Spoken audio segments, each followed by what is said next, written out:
Driving up and down Aurora Avenue in Seattle, it does not take long before you understand what gives this stretch of the city a poor notoriety of sex workers. What you can't see from your car window peering into the lives of these prostitutes is why they're there. People don't know.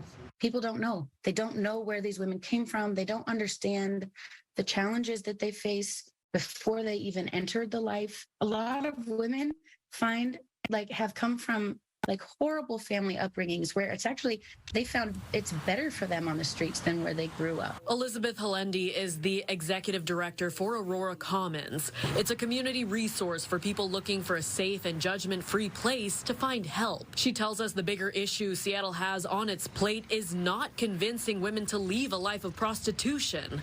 It is finding them a place to go once they decide to walk away. You can hear skewed information from people who are saying there was a sweep and only half of them wanted housing.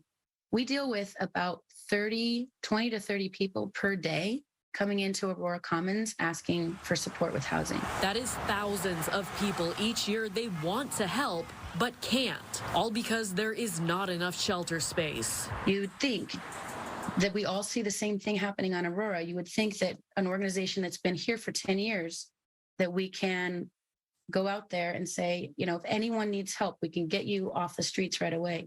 It's not true. Halendi says women sometimes have to wait up to 1 month for a place to stay. And at that point, if they're actually fleeing violence, if they're actually fleeing someone they're scared of, that's too long. Halendi tells us if we want to make a difference, the community has to be honest about what's really happening on Aurora. There's so much complex trauma that happens when you're trafficked that it is really challenging for women to get out of it once they get into that cycle of trauma and abuse. She says until the city creates an emergency receiving center in North Seattle for women working on Aurora who decide to leave the sex trade, the cycle won't end.